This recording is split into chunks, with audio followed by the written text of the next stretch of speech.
Welcome back to the MK1 Podcast, and also welcome back to the latest episode of the MK1 Meets series. We decided to delay our Cambridge review and Shrewsbury preview to next week to focus on a special episode with a man who we've seen a lot of on the sidelines this season from the stands, home and away, and a man who has, had an amazing season as his first season as Don's head coach, and someone who we're really keen to speak to. So we're delighted to welcome Liam Manning onto the MK1 Podcast. Liam, how are you doing? Yeah, all good, thank you. All good. Be nice to have a couple of days break at the weekend, ready to go for obviously the big final push. So yeah, good, thanks. Good to hear you've been enjoying the weather. I saw with the Dean Lewington challenge earlier, so that was a lot of good fun. Yeah, no, we had a good day. To be fair, the lads were in good spirits, obviously, and yeah, there was a bit of a competition today, which, to be fair, Skip won his own competition named after him, so it was a good day. Yeah, that's very like him, to be fair, to win that type of thing. It's so I'm not surprised at all. But he's Mr. Fantastic. What else can we expect? So yeah, I mean, we've put together some of our own questions. Of course, we asked the fans for some questions. I'd love to hear from yourself, Liam. So yeah, I mean, the structure of it is going to be fairly free flowing, but we're just going to chat about some stuff that we wanted to talk about throughout the episode. Kicking off with, obviously, back in England, I know you've had your ventures overseas, but back to where the bread and butter is essentially in terms of Milton Keynes. How are you finding life in Milton Keynes so far? Yeah, no, loving it. I think firstly off the pitch, me and my family have moved here, so I've got a young boy as well, which we love the area. It's been great for us in settling here. Lots to do, lots of activities. Got a dog as well, so lots of walks, getting out and about. So we love living in the area, to be fair. And then obviously the clubs, it's great, full of I think the biggest thing is the people at the club. Just enjoy going into work every day and working with a terrific group of players, and then a really good group of staff as well. So it's good. I mean, I'm enjoying it. Yeah, you can tell from the outside, even just going to games on a Saturday, it's a really enjoyable atmosphere to be a part of. And obviously, us fans have really enjoyed it this season, especially, of course, where we are in the league table, but also just going to away games every other week. And I think Cambridge on Saturday was a good example of that in terms of the atmosphere that we brought. And basically enjoying the sun. So yeah, it's been a good time for sure. Yeah, and I have to say the following and you really felt it after Cambridge. The connection between the away fans and the players and the staff, I thought, was terrific. And there's no coincidence we've been so good on the road. For me, I think if you look at the following we've had, some of the places we've been, some of the tough games. Crewe's one that sticks in my head that I thought was outstanding that day. And a few since then. Rotherham was obviously terrific. Sunderland was great. And I think it's people are paying hard-earned money to come and support the team. So the least we can do is work as hard as we can to try and entertain everybody coming up. And like I've said numerous times in interviews, I think it does make such a difference. I know that a lot of managers, coaches talk around it, but it can shift the momentum so quickly in a game. You saw that at the weekend where you can be under the cosh for 5 minutes and all of a sudden we do something good. The fans erupt and it can get us back and on top again in games. So it's been terrific. So it's a massive thanks. I think the support's been incredible. Yeah, we actually spoke about Crewe earlier in terms of how underrated it was as an away day for us fans, because I think it was the first time in a while where we just really, really enjoyed the away day. And of course, Crewe's brilliant because I think for us guys anyway, the pubs are really close and the ground's really close to the train station. So it was a good laugh. And of course, getting those 3 points was really, really good. Really, really good also. Yeah, it was remember the game, to be fair. It was actually a tighter game than the score reflected, I thought. Yeah. But again, it was same with Morecambe. Another. It's closer than the scoreline maybe suggested, but when we're scoring the goals, who cares? Yeah, and I think that's what we got in the side, right? I think it's obviously different, the team now. If you look in them 2 games, we've got almost a different side now, which a lot of people forget. We've transitioned the team mid-season, which doesn't happen too often. And they were tight games, but when you got some of the quality we've got and some of the fearlessness that the players play with, that's why you end up with some of the results we've had. Right. First of all, Liam, obviously it's a pleasure having you on here. But you mentioned about obviously these performances. But what are the key principles of a Liam Manning team? I think when I look at it in terms of I came in and with some real top line things that we want to dominate possession, but with a real purpose. We want to be attack minded. We want to be aggressive, whether we're blocking or pressing. We want to do it with real aggression. So even if we're blocking, we want to move up the pitch with our block. We want to have control in all moments. So that's in possession, out of possession, and transitions, which again, I think we've done a lot of work on. If you look at, some of the goals we conceded early on against sort of Doncaster away, Shrewsbury away, are some that jumped to mind, the counter-attacks. We worked really hard at that. And I think you now see it in games that we're conceding less counter-attacks, but also when we do, we're actually defending them a lot better. So I want us to have control and be comfortable in their moments. I want to get players in positions where they're able to showcase their strengths. So rather than go, you're a 10, this is what you have to do. We'll work the team so that if you're a 10 that likes to be wide, we'll get you there. If you're a 10 that likes to play central, we'll get you there. So they're kind of the top line playing principles. And then I think the most important thing that we've done loads on that underpins all of that is having a really strong culture. So having really good people that are honest, that attitudes are good, that show humility, that work extremely hard, that love the game, that play with intensity and discipline. They're kind of the things that, for me, are first, and then obviously them top line principles I speak around come second. So I think there's an element when we look at what do I want my teams to look like, all of them things, but also an element where players feel empowered to make decisions in game. I think rather than it being a dictatorship where they have to do as I say, if I give you a framework, I give you structure, and I give you options, it's then my job to coach you to make the right ones at the right time. And that for me is probably the biggest thing that we look at in terms of empowering players to make decisions, because that when you look at the game, it's different every single week. It's an invasion game. Players have to feel it and see it during the game. So yeah, they're probably some of the key things. In terms of empowerment, and I think a lot of it falls to the mentality of the side or general, and I think that's been really top notch this season. And I'd be really interested to hear, Liam, about how you've maybe ways you developed your mentality as a coach and how you've unlocked that in the players as a whole, or maybe transferred some of your knowledge to them, especially as some of them quite younger lads in general. Yeah, I think that the players are probably tired of it now. I have a culture slide that I show. And the first thing for me is staff and players, everybody puts the team first.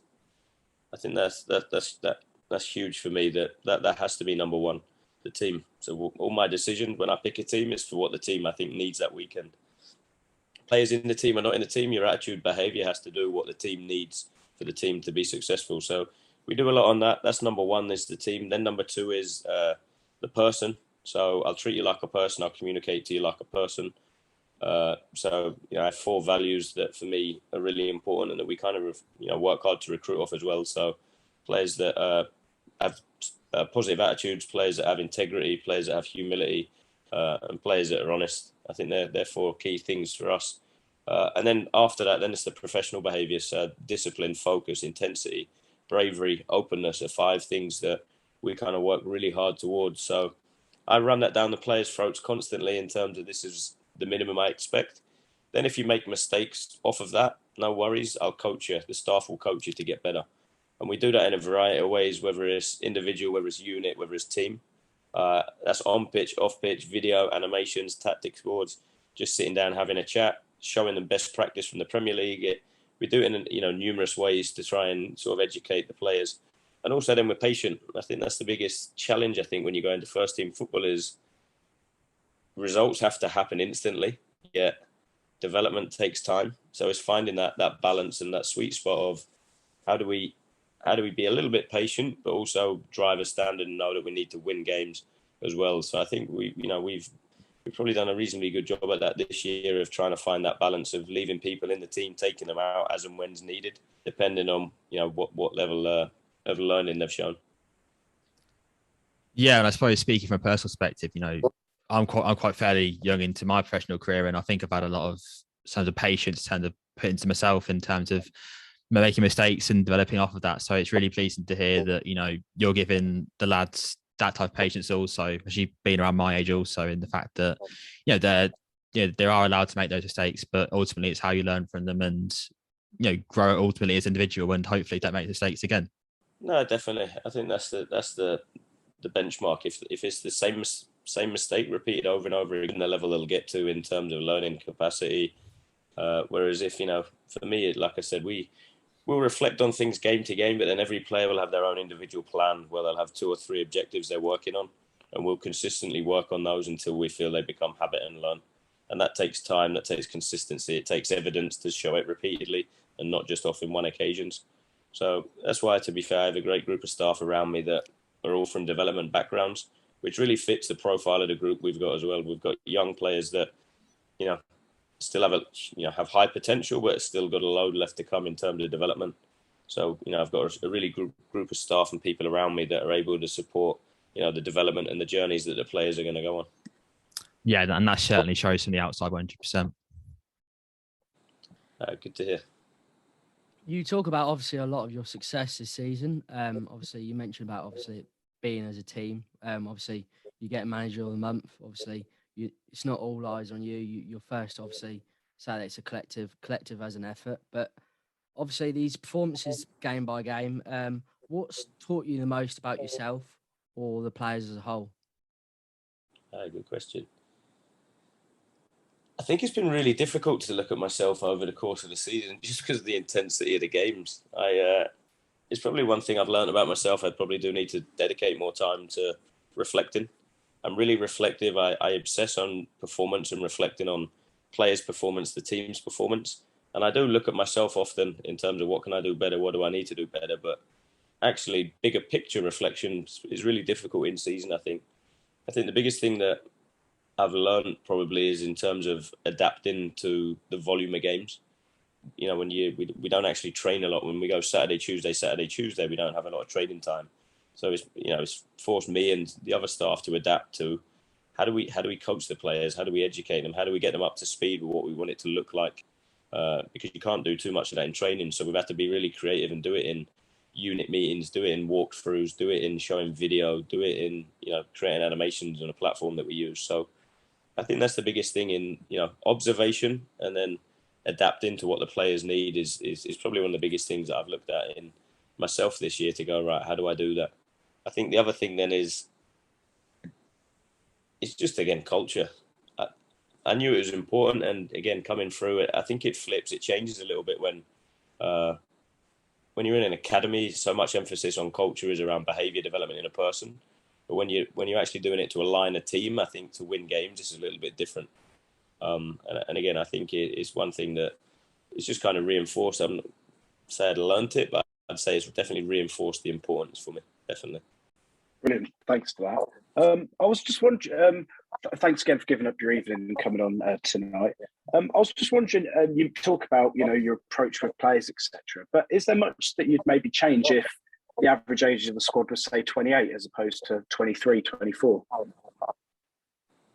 Yeah, I think some of it depends. I think that's, again, I'd say it's probably one of my strengths in terms of adaptability. And I think that comes from the journey I've had moving to different countries and different clubs. I think I've learned that there's elements I have to adapt myself to in order, for people to understand or to buy in or to, accelerate, the position they're in to get on board. And I think that is definitely one thing that how I worked in Belgium is slightly different to how I work now.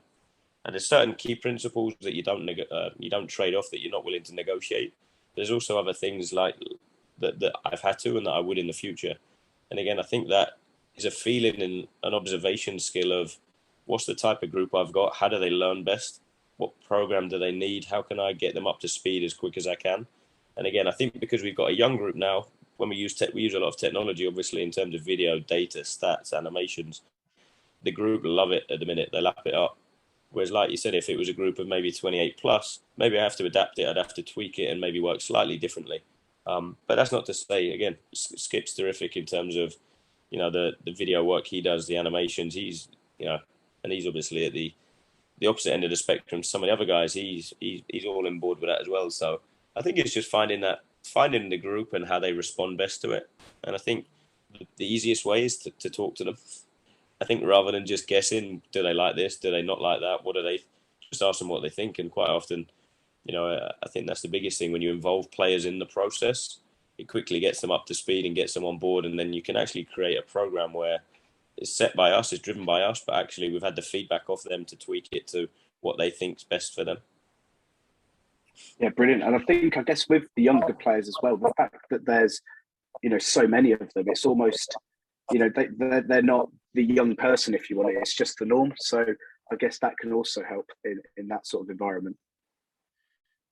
Yeah, definitely. And I think that's the challenge for all of us, probably coaches. We have to evolve with society in general. I think rather than, put up barriers, I think you have to respect and definitely use some of the things that have happened in the past and previously, because obviously there's certain things in the game that won't change, that have been there forever. But there's also so many new things coming in. It's also then, for me, what can you add to make the program better? What is gimmicky and just there for the sake of it? And I think that when I look at how we work, I think we have a good balance at the minute of using modern technology to collect data, stats, video, information, versus alongside what do our eyes tell us? What do we see? What do we feel? I think that's, such an important thing as well. So we work really hard to run the two side by side. Yeah, I definitely think a combination of the two is really important. And I just wanted to maybe move on about your journey to getting to where you are today, because I mean, a lot's been made of your time abroad in Belgium and in the USA. And I just wanted to say, like, I don't mean any disrespect to any managers that are currently in these positions, but, with you not saying being a Premier League footballer, do you find that maybe perhaps hindered your opportunities in terms of moving straight into a championship job, say, as a head coach? And is that why maybe you think that you did go to do these different opportunities and maybe separating yourself from some other coaches? I actually think if you look at it now, there's bar a few. I think it's really difficult now for even Premier League players now to walk straight into first team jobs. I think that's becoming. I know you've got the exceptions, obviously Steven Gerrard, Frank Lampard, but at the same point, some of them, they also did some years in the academy as well. Like Steven Gerrard, obviously was with the 18s and the 23s for a period of time at Liverpool. I know Frank Lampard was at Chelsea doing bits and pieces, so it's not like they've literally, bypassed it. Of course, they're fast-tracked and, but I think it's becoming increasingly difficult now, I think, because of the level of work that goes into being a coach. I think my when I look at my journey, I think, I'm really fortunate. I think some of the people I've been exposed to, I'm fortunate as well as I've worked bloody hard to get where I've got to as well. There's a lot of hours, a lot of traveling, a lot of, years and years of earning hardly any money whatsoever. But just doing it because you love the game and you're passionate about the game. And my biggest thing and my biggest reward was I enjoyed being around kids. Gave me an energy. I think they gave you a buzz, seeing the development in them, the progress, teaching them the game, how they responded. And then obviously the final bit of seeing their journey through the first team was probably the most rewarding aspect. And I think it was never a set one. I wanted to go, right, I want to go and be a first team coach, a head coach, a manager. It wasn't my plan kind of evolved over time. I think, and I think part of it, I started coaching before EPPP, so there wasn't actually that many full-time coaching jobs. So actually, you had to coach every single age group just to obviously get by. Then it was a case of EPPP and jobs increased. And I feel really fortunate not to have fast-tracked my career. Although it might seem like I'm a young head coach in League One, actually I've been coaching for 16 years. So I've actually, huge amount of groundwork and different experiences and kind of been through the whole spectrum now, which again, I think, put me in a good spot now. I think some of the bits I do now with seniors, I've done with under 8s, just in terms of competition, enjoyment. I think the second you get people competitive and you get people enjoying what they do, they learn it. They learn a lot quicker and they want to be there. And they're some of the traits that you want in a group. So yeah, no, it wasn't a deliberate, I'm going to go abroad to do this because I think it'll help me get here. It's more, I just wanted to become better as a coach and better as a person. And I felt going abroad and challenging myself in that way was the route that would help me do that. Brilliant. And I guess when, in terms of coming back to England, MK Dons, it's almost quite a natural progression, just as we've mentioned before, just given the age of the team. And also it is very much about developing these players just as well as getting those 3 points on a Saturday. Yeah, no, definitely. There was, again, I wouldn't have jumped at any opportunity. It felt so right. I think when I looked at, like you say, the profile of the squad, not just the playing style of this squad, but I think the club also has a history since it's been around of playing a certain style of football. The external perception around, with the ball and attacking football, and that was kind of, I came through Ipswich, which has a history of a very similar style of football. So definitely that. I also think the chairman, in terms of when you looked at his history of being quite supportive for first-time coaches. I think he had a track record in that.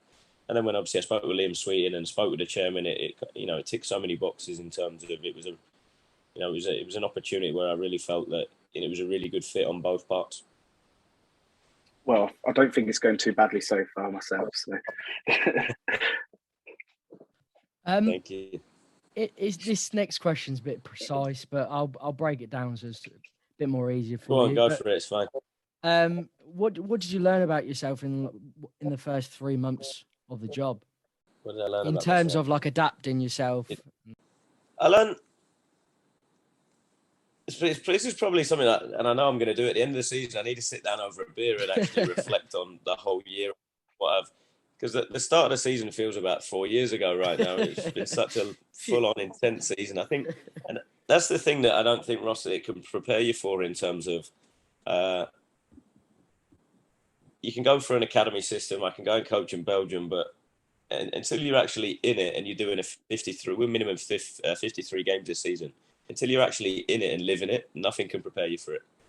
Because it was just a sheer on intensity that just smacked us all in the face of Saturday, Tuesday. I think there were some months we had like 8-9 games, and there's nothing that can prepare you to devise a schedule and that's where I probably learned quickly in terms of what do the players need.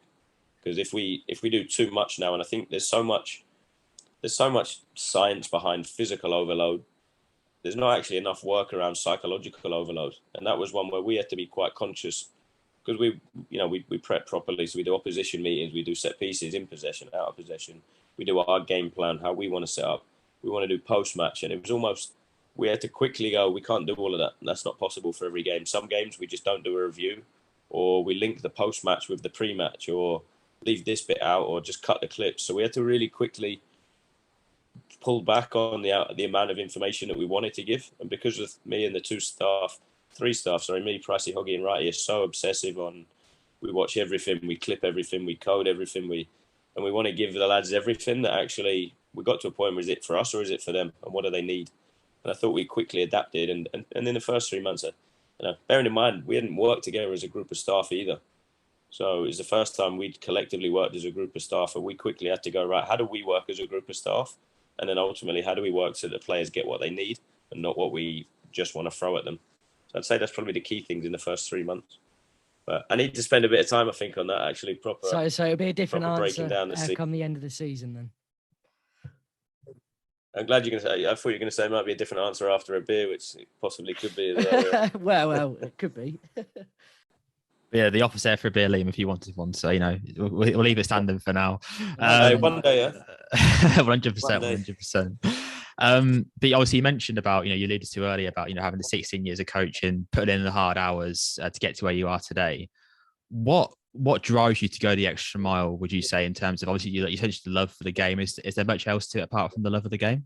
Yeah, no, definitely. I'm just driven to be the best I can be. I think that's probably the biggest thing. And I'd say I'm driven more by, it sounds mad, but I'm driven more by fear than I am success, which sounds probably quite crazy. I'm driven more by the fear of not going the extra mile, not doing it as best I can, not being able to look at myself and knowing that I've done everything as best I can. That's a bigger driver for me than actually wanting to go and win things and do things. I think they're a nice byproduct of actually having the drive and to do it properly. So I'd say that, yeah, that's probably it. That's a very interesting answer, actually, because I know, obviously, being a part of the City Group, I imagine Pep was a big influence in terms of certain philosophies and styles you like to implement as a manager. But has that element of not wanting to fail influenced, have you seen any other managers previously in terms of the way they've operated and implement that into your style? There was a thing actually in the paper which I wasn't too keen on recently about the Pep thing, because I've never spoken to him or met him in my life, to be totally honest. Okay. I was real fortunate. CFG have a platform where they get the methodology across all the clubs. He obviously plays a part in that, but not. There's actually a group of staff, and there's a guy called Kerry Bowley and Brian Eastick who I spoke with regularly. And there is an aligned philosophy with certain principles, but there's also tweaks and different pieces in it. So I took huge amounts from CFG, like in terms of tactically. But I think when I look at it, I think I've got some key probably mentors that I've had in my coaching journey that have shaped kind of how I am. And I think when I look at it, there's kind of 4 key people really. And just quickly running through them, there's Brian Klug at Ipswich, who in terms of designing and delivering and progressing a session was outstanding, one of the best I've seen. Steve Foley in connecting with people, using the use of humour to get people on board and creating an environment where people want to train and want to learn and want to get better. And just the details and the bits he gave me were great. There's a guy, Peter Rivian, who would just question everything, which sounds mad, but I'd go out and I'd do a session, he'd say, why are you doing that? Or I'd make a coaching point and say, why'd you ask that? And it was never from an angle of it was wrong. It was always generally why are you doing it? Like, think around the things you do. And then the final one is a guy called Terry Wesley, who was the academy director at West Ham when I was there, who, when I look at how I am now and how I work, shaped me massively in terms of the intensity I work at. Like we are flat out all day, every day.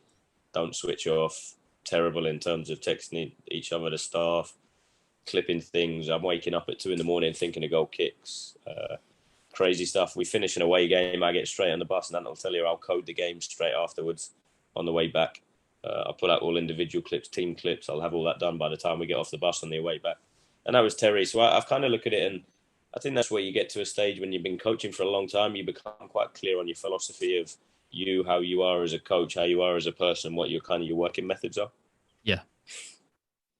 Yeah, and it's almost following your own path, right? You know, not really wanting to replicate anyone else's style, you know, essentially be Liam Manning and not be, you know, any other manager it's been before. No, and I think you definitely start out, I think you copy. I think you kind of, especially when you're jumping in at the deep end, I think you definitely, you copy because you don't know. Yeah. So, you know, I think that's where, and then what you do is then you just tweak, you adapt, you change, and I think it takes time. And I think there's a danger now that too many, I don't think it's age, but too many coaches starting out. That's where I say I'm happy I didn't fast track, because I think you need to go through those years of kind of discovering yourself and your way of coaching. And I think sometimes if a coach does a role for a year or two and then jumps onto the next one, sometimes you lose that consolidation. That makes sense? Yeah, 100%. It makes a lot of sense.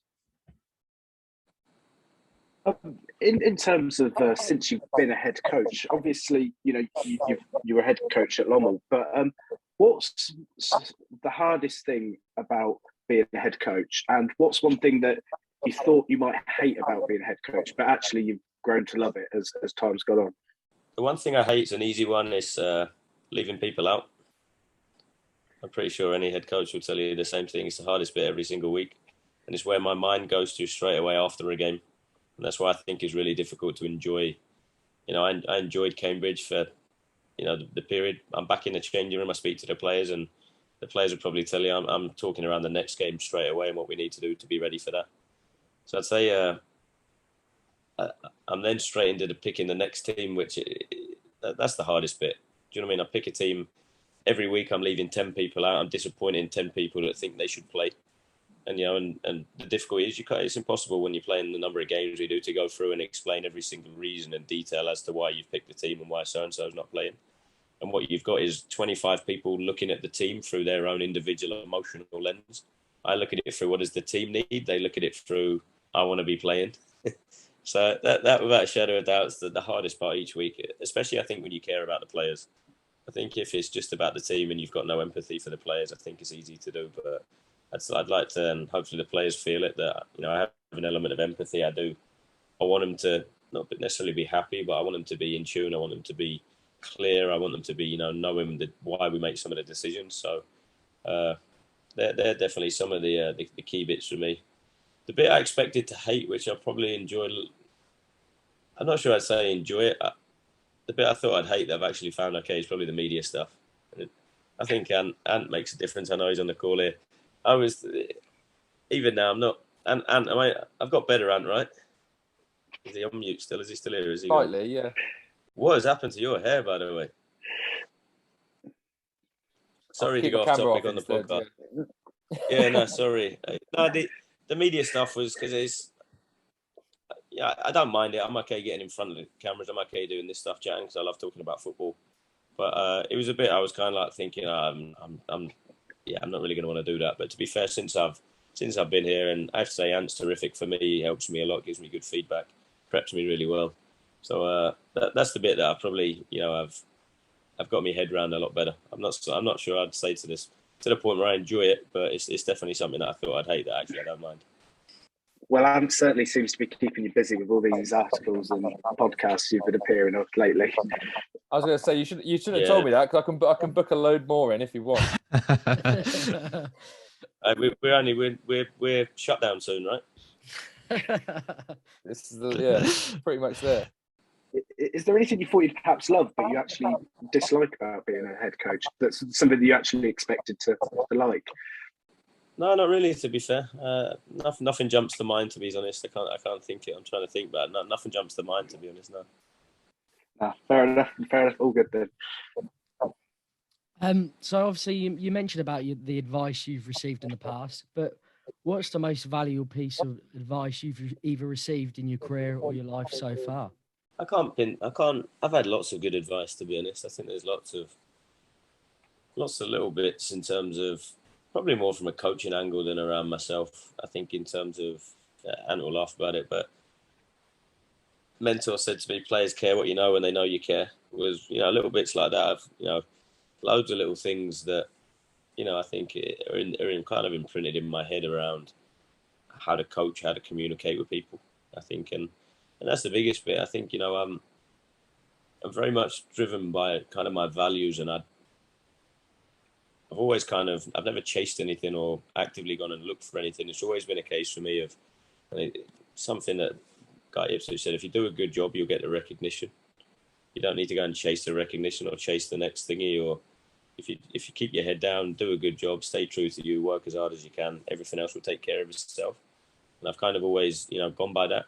And it's obviously got me to here to date. So, I don't plan on changing anything in the future. It's live for the now, get my head down, work, do the best job I can, and, your development will take care of itself, that kind of way. Well, I think as fans can tell you that you're doing a very good job at Milton Keynes for sure. But Joe will lead us off with some quick fire questions. Yeah, we'll take a seat back from Ross's deep questions now. We'll get stuck into some more lighthearted bits now. Right. So, if you're stuck on a desert island, which member of the squad would you most like to be with, and which one would you least like to be with? Oh, are they going to listen to this? I don't want the politicians' answer. No politician, all right, no worries. Who would I like to be stuck with? God, this is going to be... I'd actually prefer go back to Ross's question. Take it away. I think I'd like to be stuck with Harry Darling.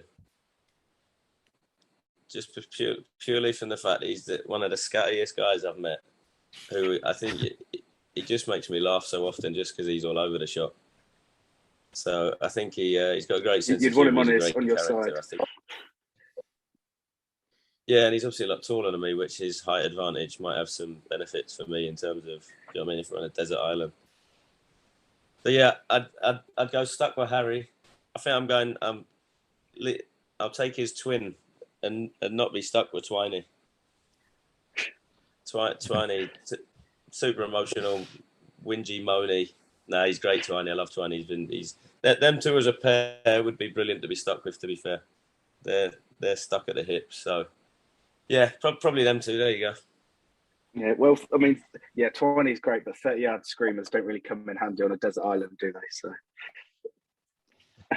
yeah, no, he's great, 20. Go on, next. So, obviously, you coached a variety of players throughout all your years. If you had to do a five-a-side team from those players, who's going in? And you can include yourself if you'd like. Nah, I'm terrible. Just pick a five from the team now. They'll be happy then. No, I think I'm lucky. I've coached some really good players. I think, when I look at it, I have to say at the minute, Jamie would be up there. I think Jamie's been terrific, to be fair. And I'm going to go with players that I've properly coached, not ones that I've had in my session for like 4 or 5 times, which I know people do. I have to say, as you'd all know, Deck, I spent a lot of time with Deck. Deck was terrific. Everything you'd want as a person, and obviously how he is as a player speaks for himself. I think, who am I putting with Deck?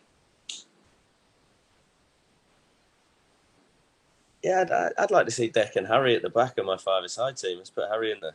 I think they'd complement each other quite well. I think they're both as daft as each other, which would be good.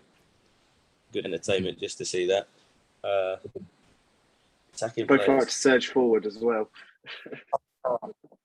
Yeah, I have to say, when I was at West Ham, Grady Diangana was one that I really enjoyed watching. So he's obviously West Brom at the minute, but at the time there was a period where he was unplayable, I thought, at times at West Ham, where he was, again, really, really good to watch. And some of the stuff he produced in attacking areas was terrific. So I'll go with Grady. And then, was it one more? How many have I picked? Yeah, you can have one more. I think I pick Ant. I think Ant, press officer Ant, I think he'd do a job up top as well. Having seen him on the head tennis court, I think he'd be one that would, he'd bring a bit of fire to the team. He'd need a bit of aggression and someone to drive a standard, and I think Ant would do that for me. There we go then. There we go. And I'm just going to finish off with one that, it's meant to be quick fire, but we can spend as long or as short amount of time as you want on it. Are there more doors or wheels? I'm not having this question either. This came up in the canteen the other week, and I'm not having that one. Are we having no answer on that then? Just to no answer. I'm not doing that one. Cal and Ant were on it for ages the other day. I'm not having that. Yeah. Cal said you'd love that one. So, I want to call Cal out on this. To be fair, it's Cal, yeah, because the guy claimed that a steering wheel wasn't a wheel, despite the fact that it's got wheel in the name. We're already spending too much time talking. Yeah, we are. I wanted to get that out there publicly because that's a shambles. It lost me when I heard Josh McEachran trying to talk around advent calendar doors. to which point I was like, I don't want to hear this conversation anymore. Hot Wheels, Lego, machinery. Come on, it's got to be wheels. But with that, we'll end on that, and I'll pass over to Liam. The funny thing is, all them things you've just mentioned, Joe, are right around me now. There's monster trucks and Hot Wheels. I'm in my little boy's toy room, and I've got all of it. So I'm probably going wheels. There you go. Yeah, there we go. That's the argument sorted right there. Yeah. But a tradition for all of our MK1 Meets episodes, Liam, is that we ask the guests to ask us any questions. So have you got any questions for us? I'm going to go safe, I think. What's your most memorable game this season? I know mine straight away. Go on then, Ross. Sunderland away. It was, We drove up. I think it was about 6 a.m. on Saturday morning. I think we left. Got into Newcastle for what I think it was about 11 o'clock. Went straight to the pub, and it was so steep up there. So when Mo put that in the back of the net, Jesus on that breath.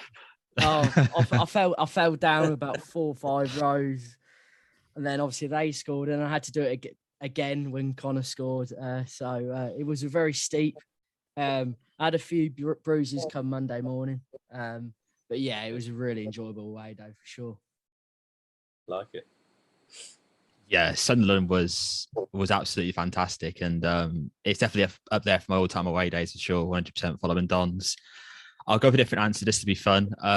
I'll go Rotherham away. I mentioned it earlier. That was again an incredible game and day in general. Bit of a short trip than Sunderland, but yeah, the way that second half played out, and I was bringing Kaz on and things like that. Yeah, that was an incredible day, and funny enough, I don't think many of us expected actually to win that game. But the group proved a lot of us wrong once again, and showed why they are where they are in the league. And it was a fantastic day. It was even more sweet, I think, that one after the Rotherham celebration. Oh, of course. Yes. Yeah, that got pointed out to me after the game when we were watching it back. I don't know, someone pointed it out to me, which, yeah, I believe in karma, so. Few stern words were said. Yeah, I mean, I've been fortunate enough I've only missed a couple of away games this season, and it's a tough one with away games because you seem to just keep giving me hangovers when you keep winning. So yeah, I mean, there's pros and cons to winning all the time.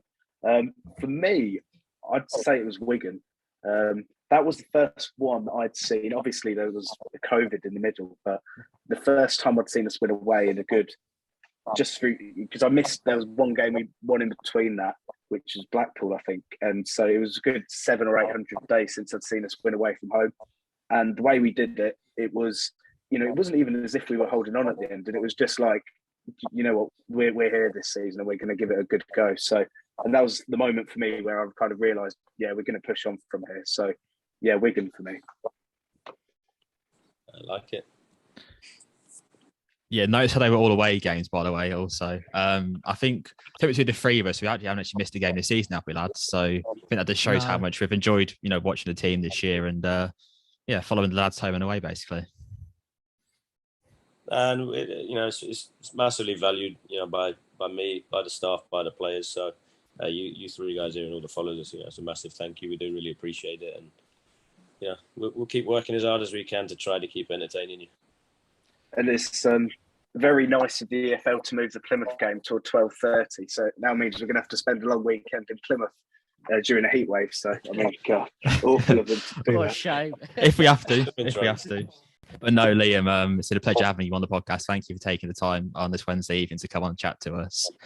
Obviously, a big 5 or 6 weeks left of the season. We've got a bit of a rest going into this weekend, but I'm sure it's head down again and all guns are blazing for those last 6 weeks or so. Yeah, no, very much so. I say every interview, right? If you see it, it's game by game, and that's kind of got us to this point. So, I don't think it's really important that we don't take our eyes off of where we're at and what we need to do. But I also think there's to be a huge amount of credit to the guys in terms of bigger picture. Where when you look at it, and I keep saying it in every interview, when you see the, we were talking earlier around when we were around it, possibly being one of the hardest League Ones in God knows how long. Yeah, so it's almost like an even bigger achievement if you think that, and the players should get so much credit for it because we've changed the team, we've sold some players, we've had to go through so much transition this year that the players to do what they've done, it's just it's been amazing. So it'll be on me now and the staff to make sure we keep pushing them, keep driving them, and get us through to the end of the season. Yeah, and we'll see you there. Basically, is our last message. We'll see you at Shrewsbury in a couple of weeks, and we'll see you at lovely AS Wimbledon in a couple of weeks after that. So yeah, it's going to be interesting for sure.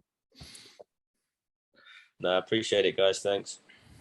No worries, Liam. Thanks for coming on.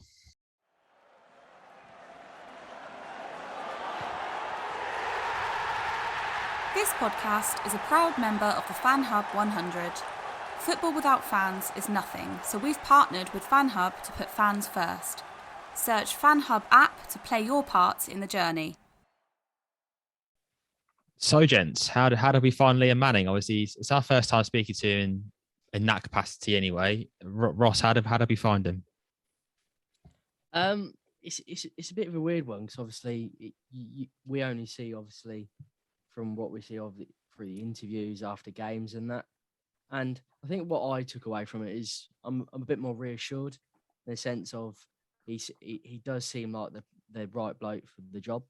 Obviously, before he signed up, we didn't know much about him. It was just a case of taking stuff from the City Group and all this.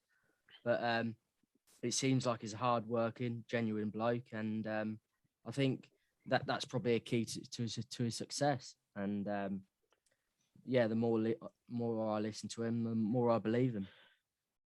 Yeah, I remember us speaking to Sven about him just before he joined. I think it was when it was like announced that he was having talks with Liam and potentially joining. And I think I listened back to that episode and it really translated over to what we just listened to. As you mentioned, Ross, he seems like a really genuine person who at the same time is really insightful. And again, I think he mentioned himself has quite a caring nature to not only the players but also the fans. And it was good to hear his thoughts on certain things. And obviously, there were some questions that the doors to wheels debate will carry on, but just for clarification, we're all team wheels. And yeah, no, I really enjoyed that, and yeah, it was good. Joe, I don't know what your thoughts were at all. Yeah, I think more than anything, yeah, like Ross said, genuine is one word that comes to mind for me. And I think that for me, you can tell he cares. And I know it's easy to, I know everyone loves a manager that goes out there and beats his chest and, after, scraping a result or something. But, I think Liam shows he cares in other ways. And I think one thing is the club is in very good hands. The work that he clearly puts in, the time, the sacrifices he's made to get where he is today. And I think that just shows what genuine bloke he is, full of integrity. Like, the values that he tells his players that he wants to have. Well, he'd be a hypocrite if he didn't do them himself, and he clearly is. So, yeah, I'm really pleased with how we're looking, and long may it continue. Hopefully, we can see more and more over the next coming years. Yeah, most definitely. I can echo that your guys' thoughts anymore. To be honest, it's really, really insightful chat, and I know we didn't get to answer all your guys' questions, but I hope we got to answer as many as we could, and I hope you got some really nice insights from that in terms of as to how Liam is as a person and how he operates as a head coach and how his team operates and his players, etc. And yeah, hopefully that spurs you on to come and support the boys in the final 6 weeks of the season. Obviously, it's a massive 6 weeks, as we all know. Some big away games, big home games, to which could be something great if we do well in all those 7 games left. Of course, minus the annoying Easter weekend changes. And yeah, it was a really good interview, and I hope you guys all enjoyed it. And until next time, come on, you.